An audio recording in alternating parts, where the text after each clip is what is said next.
Hello everybody, I'm Miko Sanchez coming to you from our new home on Tipton Street here in Visalia, California. Welcome to episode 11 of Movie History DreamWorks Animation. And that's right, 3 consecutive days in a row that we're doing an episode of Movie History DreamWorks Animation, my friends. 3 consecutive days! Whew. We're still waiting for Movie History Walt Disney Animation Studios to return, as the next episode will be about Mulan. The most recent episode is currently Hercules, so we shall be ready for the next episode to arrive any moment now. But today it's for sale. But today we're on the DreamWorks side of things as we continue to move on into the world of DreamWorks Animation. So get ready for it, guys, as we're down to the final 2 movies to be distributed solely by DreamWorks Pictures before we enter the Paramount era. That's right, the Paramount era is next, followed by the 20th Century era, and finally the Universal era, since Universal currently owns DreamWorks Animation. So I hope you're ready for it. Besides, 20th Century Studios is now owned by Disney, so I believe I should believe those 3 studios will be should own 33% of the company each. So that's right. This should be a Disney/Universal/Paramount joint venture. Am I clear? Yeah, clear enough. All right, are you ready for it? Good, because someone's got Zoo loose. You guessed right. For episode 11, today we're taking a look at Madagascar. That's right, today's episode is Madagascar, because someone's got Zoo loose, and we're going to get into it today, my friends. Starring Ben Stiller, Chris Rock, James Schwimmer, and Jay Pinkett Smith. It is for the creators of Shrek and Shark Tale. Shrek was on episode 6. Shark Tale was in the previous episode of the show, so please go check out these 2 videos. As for Shark Tale, I'll leave that link to it up there on the top right corner of the screen, so go click on the link and check it out right now if you want to catch up on that past episode. But for now, though, it's time to take a look at the first film of this franchise, Madagascar. So if you're ready for it, then let's get started. So, about the movie. Madagascar is a 2005 American computer animated comedy film produced by DreamWorks Animation and distributed by DreamWorks Pictures. It was directed by Eric Darnell and Tom McGrath in McGrath's feature directorial debut, and written by Mark Burton, Billy Frolic, Darnell, and McGrath. The film stars Ben Stiller, Chris Rock, David Schwimmer, and Jay Pinkett Smith, with a group of animals from the Central Park Zoo who find themselves stranded on the island of Madagascar. Released May 27, 2005, Madagascar received mixed reviews from critics but was a success at the box office, becoming the 6th highest grossing film of 2005. It launched the Madagascar franchise, which included the sequels Madagascar Escape to Africa in 2008 and Madagascar 3 Heroes Most Wanted in 2012. The spin-off film Penguins of Madagascar in 2014, several short films, television series, and specials, and a number of video games, theme park attractions, and live stage shows. And boy, we got a franchise to get through, so let's take a look at stats here. The movie stats are as follows. Directed by Eric Darnell and Tom McGrath. Written by Mark Burton, Billy Frolic, Eric Darnell, and Tom McGrath. Produced by Muriel Soria, starring Ben Stiller, Chris Rock, David Schwimmer, and Jay Pinkett Smith. Edited by H. Lee Peterson. Music by Hans Zimmer. Production company are DreamWorks Animation and PDI DreamWorks. Distributed by DreamWorks Pictures. Release date is May 27, 2005 in the United States. Running time is 86 minutes. Country is United States. Language is English. Budget $75 million. And the box office $556.6 million. Oh boy. That's a lot of money.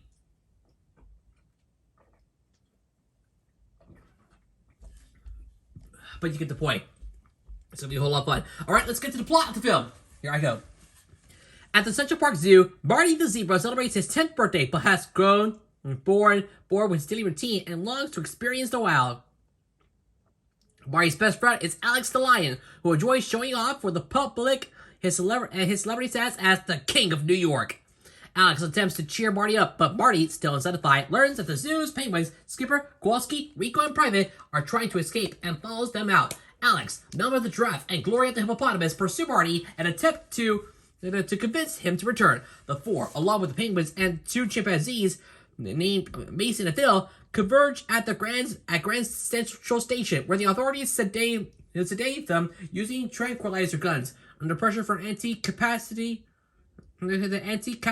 activists, the zoo is forced to ship the escaped animals by sea to a Kenyan wildlife preserve. During their travels, the penguins escape and take over the ship, intent on taking it to Antarctica.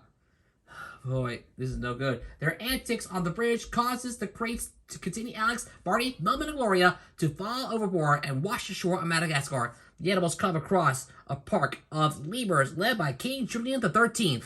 The predatory fossa attack the lemurs, but are scared off by Alex's fearsome appearance. Alex blames Marty for the group's predicament and attempts to signal for help, but to get back to civilization. Marty finds the wow, but to be exactly what he was looking for. And Gloria and Melman soon join him and enjoy the island. Alex eventually comes around, but without the raw steaks he was provided at the zoo, hunger sets in, and his prey dry begins to show. King Julian has the lemurs befriend the zoo animals in the hope that Alex's presence will keep the fossa at bay, despite his advisor Maurice's warnings about Alex's predatory nature. When Alex loses control and attacks Marty, Julian realizes that he is a threat and banishes him to the predator side of the wild, where the fossa live.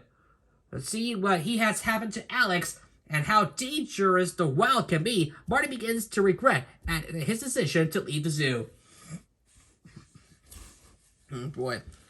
I know. The penguins, having found Antarctica to be inhospitable, land the ship at Madagascar. Seeing the chance to return Alex to New York, Marty crosses over to the predator side and attempts to convince the grizzled, starving Alex to return, but Alex refuses out of fear that he will attack Marty again. The fossa attack Marty, and though Gloria, Melvin, and the penguins come to the rescue, they are outnumbered.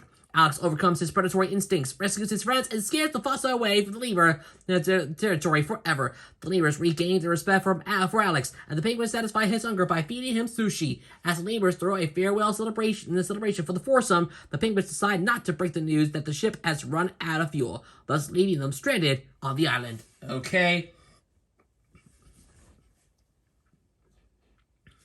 Things about to go in a different direction. Let's take a look at the voice cast for the film. Ben Stiller as Alex, a lion. Tom McGrath explained that Ben Stiller was the first actor we asked to perform, and we knew we wanted his character, Alex, to be a big performing lion with a vulnerable side. Okay, this is gonna be good. Chris Rock as Marty, a plains zebra. McGrath explained the character. Marty is a guy who thinks there might be more to life than what's in the zoo.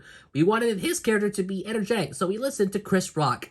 David Schwimmer as Melman, a hypochondriac, reticulated giraffe who is afraid of germs. When they were looking for a voice actor for Melman, they listened to Schwimmer's voice on Friends, and according to McGrath, thought it sounded really neat. During development, Melvin the giraffe was originally supposed to be an okapi, but was changed to a giraffe. This is good. And finally, in the main cast, Jane Pinkett-Smith as Gloria, a strong, confident, but sweet hippopotamus. McGrath says that they have found all these traits in Pinkett-Smith's voice when they listened to her. Now for the rest of the cast. Sacha Baron Cohen as King Julian XIII, a ring-tailed lemur and the king of the lemurs. King Julian was initially only meant to be a two-line character until auditioning. Baron Cohen improvised 8 minutes of dialogue in an Indian accent. Cedric the Entertainer as Maurice, an I and King Julian's royal advisor, to whom Julian never listens. Andy Richter as Mort, a good man's mouse lemur. Tom McGrath as Skipper, the leader of the Penguins. McGrath, who is also the film's co-director and co-writer, initially only lent his voice to the temporary tracks. Growing up with films starring tough actors like John Wayne, Charlton Heston, and Robert Stack, McGrath wanted Stack for the voice of Skipper. Stack was approached about voicing the character, but died 2 weeks before production on the animation began. After that, DreamWorks Animation CEO Jeffrey Katzenberg decided to keep the temporary voice, with McGrath explaining, people were used to me doing that voice. We knew it worked when we screened it. Many characters' traits were based on Stack's work, but McGrath especially emphasized The Untouchables, a 1959 television crime drama starring Stack. Chris Miller as Kowalski, a penguin and Skipper's right hand. Miller also voices Timo, a Tenric who is only seen attending Julian's meeting. Jeffrey Katzenberg as Rico, a smart and silent penguin who is only expressed through grunts and squeals. Muriel Soria, the film's producer, commented on Katzenberg's uncredited role. The irony for us is that he's the one who doesn't talk. There's something very dadaistic about that. Isn't there? Oh, dadaistic. I didn't know. Katzenberg also voices Abner, a blue-eyed lemur who is only seen at the Paradise scene. Oh boy. Christopher Knights as Private, an eager, lonely penguin. Knights was also an assistant editor of the film. Okay, that's good. Conrad Vernon as Mason, a chimpanzee. Phil, the other chimpanzee, is unvoiced. Okay. Eric Darnell and Tom McGrath as the Fossa. Darnell also voices Hector and Horst, two lemurs. David P. Smith as Pancho, a crowded lemur. Smith also voices Becca, a black lemur and a spider. Eliza Gabrielli as Nana, an elderly New Yorker. Gabrielli provided some background voices until the directors and producers asked her and her fellow actors if they wanted to try their voices for the role. Upon seeing a black and white sketch of Nana, Gabrielli knew that she wanted to voice her. She modeled Nana's voice after her Russian and Hungarian grandmothers and her stepfather, though she didn't think that her voice would be kept in the finished film at first. Bob Saget as an unspecified off-screen zoo animal, David Cowgill as a police horse, and Stephen Apostolina as a police officer. And that's it for the voice cast. Now let's get to the production. According to co-director Tom McGrath, the idea for Madagascar began as a one-sentence prompt, and it took 2 years of development for the idea to be refined to the point where the 4 main characters were finalized. In 1998, DreamWorks and PDI had started development on an animated film titled Rockumentary, which featured a Beatles-esque penguin rock band. The idea was scrapped, but after production on Madagascar started, director Eric Darnell decided to revive the penguins, but make them a commando unit instead of a rock band. Okay, that's something. Moving over to home media. Madagascar was released on DVD and VHS on November 15, 2005 by DreamWorks Home Entertainment. The DVD included a short animated film, The Madagascar Penguins in a Christmas Caper, and a music video, I Like to Move It, featuring characters from the film dancing to the song. A Blu-ray version of the film was released on September 23, 2008. The Madagascar movie soundtrack was written by Billy Frolick and illustrated by Michael Kolsch, and was published by Scholastic in 2005. Kolsch also illustrated the Madagascar Escape to Africa movie soundtrack in movie storybook in 2008. Now let's move on to reception, starting with box office.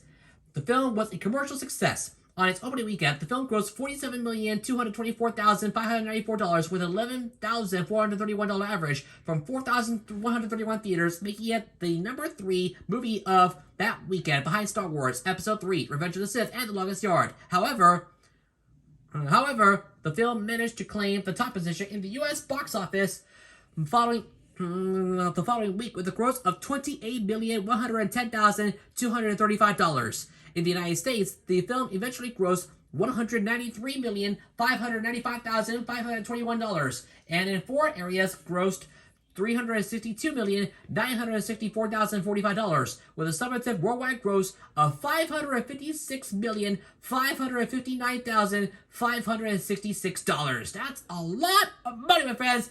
$556,559,566. That's a lot. Whew. Now let's move over to critical response. On Rotten Tomatoes, the film received a 54% approval rating based on 191 reviews, with an average rating of 6.07 out of 10. The consensus reads, though the story is problematic in spots as humor is hit or miss for the adult crowd, Madagascar boasts impressive visuals and enough spunky charm to keep children entertained. On Metacritic, the film has a 57% approval rating based on 36 reviews, falling under the mixed or average category. Paul Arnott of the BBC gave the film 4 out of 5 stars. It's also a pleasure to see a cartoon so determinedly devoid of sentiment, a stance confirmed by the hilarious demise of an angelic little duckling. Highly recommended for kids and adults. Jeffrey Strickler of the Star Tribune gave the film 3 out of 4 stars, describing it as a good-natured kid flick, and writing, "This computer-animated comedy makes enough kowtows to adult humor that parents won't be bored, but it is clearly aimed at their Pee-wee set." And Ann Horaday of the Washington Post described the film as wildly fun and wrote, along with such recent classics as Shrek, Finding Nemo, and The Incredibles, Madagascar will surely go on to take a deserved place on millions of families' video shelves as a reliable Saturday night staple. And besides, I did Shrek on episode 6 of this show. But as for Finding Nemo and The Incredibles, they are Pixar films, and I'll get to them in a separate movie history series focusing on Pixar. So be on the lookout for that coming soon. Kenneth Turner of the Los Angeles Times described the film as a good-humored, pleasant confection that has all kinds of relaxed fun, bringing computer animated savvy to the old-fashioned world of Looney Tunes cartoons. Paul Clinton of CNN wrote that the film was a delight, and added co-writers and directors McGrath and Eric Darnell, along with their entire team, have done a terrific job with their sweet and whimsical story. Roger Ebert gave the film 2.5 out of 4 stars, writing that it is funny, so especially at the beginning, and good-looking in a retro cartoon way, but added in a world where the stakes have been raised by Finding Nemo, Shrek, and The Incredibles. It's a throwback to a more conventional kind of animated entertainment. Philippa Hawker of the Sydney Morning Herald also gave the film 2.5 out of 4 stars, writing Madagascar, despite some breakout moments of silliness, seems defined by a formula that can't fail to please at a basis level, but never feels imaginatively inspired. Rick Rowan of the Globe and Mail gave the film 2 out of 4 stars, describing the film's script as a water-thin yard that might have done Sylvester and Tweety proud, but goes missing in action when stretched over 80-plus minutes. A.O. Scott of the New York Times wrote that the film arouses no sense of wonder, except insofar as you wonder, as you watch it, how so much talent, technical skill, and money could add up to so little. Okay. That was good. Moving over to reception. The film, closing out reception, we go to awards. The film has won 3 awards and 7 nominations, and in fact, only 1. And by that, I only mean 1. AFI's 10 Top 10 animated, start with award category, recipient, and results. AFI's 10 Top 10 animated film, Madagascar, nominated. Indiana Awards. Best Animated Feature, Mira Soria, nominated. Animated Effects, Beth Bauer, Rick Glomack, and Mari Uziak, nominated.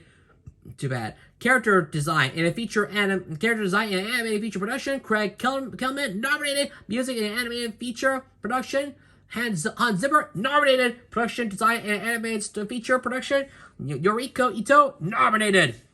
Oh boy. Storyboarding in an animated feature production, Tom McGrath and Catherine Ryder, nominated. And the Golden Eagle Awards from Russia. Best Foreign Language Film, Madagascar, nominated. And the Kids' Choice Awards, favorite animated movie, Madagascar, won! Yay!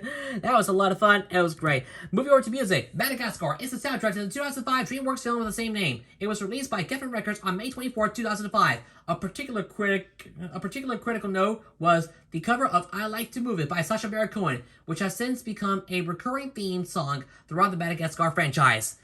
Moving over to sequels and spin-offs, a sequel, Madagascar, Escape to Africa, was released in 2008, followed by Madagascar 3, Eros Most Wanted in 2012, and the spin-off film, Penguins of Madagascar in 2014. The series has also spawned a number of television series, short films, video games, and other media, as well as the theme park attractions and live stage shows.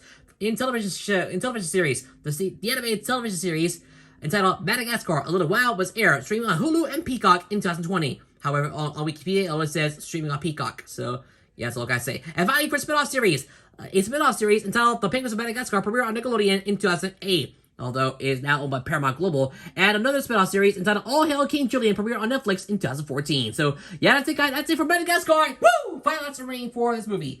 I gotta say, Madagascar is definitely a must-watch for everyone, and I gotta say, it's definitely worth a watch. If you haven't seen the movie yet, go watch it. Definitely worth a must-watch. It is a must-watch for everyone, bar none. You get the point. And so that's on a scale of 1 to 10. I'm going to give Madagascar a score of 8 out of 10. Great! That was a great movie. I love it so much. Madagascar is definitely one of the best. And just gotta say that anything can happen, especially when you put your minds to it. So great job, DreamWorks. You did it again. Madagascar is definitely one of the best. However, it's just my personal conservative opinion. Feel free to read this in the comment section below. And with that, that's it. Thanks for watching another episode of Movie History DreamWorks Animation. That was a short episode, guys. That was a very, very short episode, but we finally made it together, my friends. Woo! So that's it. Thanks for watching. Hope you guys had a lot of fun. And I'll talk to you guys again real soon. Unfortunately, since it's a little bit late, I'm unable to do the Alice Monster Show for you today. So I'm going to have to push it back to... So I'm going to have to push it back to later in the evening, my friends. So since today is Thursday, at the time I'm doing this recording, it's Thursday morning at the time I'm doing this video here in Visalia. So be on the lookout for Separate Supremacy coming probably today. Who knows, as we got another exciting matchup. I know. Aggressive Girl will take on Patty and Jimmy, so be on the lookout for that coming today. And also be on the lookout for Moshi Monster Body Feet coming soon. We're still working on that video coming soon. Trooper is in the spotlight. is the top tree, so remember that. And don't forget to be on the lookout for Logo History 2 coming soon. Episode 48 will be about PlayStation, TV Cultura, WREL TV, Major League Baseball, Clan TVE, Canal Panda, Sabah Brands. Yeah, Sabah Brands. I love it. Miraculous, Here's the Ladybug, and Noir, and KSBS TV. Besides, so 9 lookup. I already finished 1, and I'm still working on the other 8. So be on lookout for all that coming soon. And also, be on lookout for Rob Geo 047 Local History Retold coming your way this Saturday, my friends. That episode will be about MTV as requested by Hollow. So don't miss it, guys. And also be on the lookout for Season 2, Day 5 of the Motion Picture League coming your way real soon. It's going to be amazing. Again, be on the lookout for Movie History, Walt Disney Animation coming soon. The episode will be about Mulan. Be on the lookout for that as well. Otherwise, that's it for today. Thanks for watching. I'm Miko Sanchez. You yourself, and I'll see you next time on Movie History, DreamWorks Animation. Join me again next time for episode 12 as we take a look at the final movie to be distributed solely by DreamWorks Pictures. And the second of 3 collaborations with Arma Animations. That's right, episode 12 is about Wallace and Gromit, the Curse of the Were-Rabbit. Yeah, that's right, my friends. Wallace and Gromit, the Curse of the Were-Rabbit. So don't miss it, guys. The iconic duo of Wallace and Gromit finally got their own movie. Yes! And I can't wait to see them come alive. And I can't wait. And I can't wait to see them in action next time on Logo History Moshi. I can't wait to see that come to life next time on Movie History, Walt Disney Animation Studios. Besides, if you want to go check out Wallace and Gromit, now you can over on Logo History Moshi. My Moshi Monsters Plus Toy talked about that on episode 52 of that show. So make sure you go watch that right now, and then come back as we take a look at Wallace and Gromit: The Curse of the Were-Rabbit. The second, which is our second collaboration with Arma Animations. So stay tuned for it. Until then, we're going to go catch up on past episodes. We got a playlist for you from ants all the way up to Madagascar. So make sure to go check out the link to the playlist. It's up there at the top right corner of the screen. So click on the link and check it out right now. I highly recommend you go do so.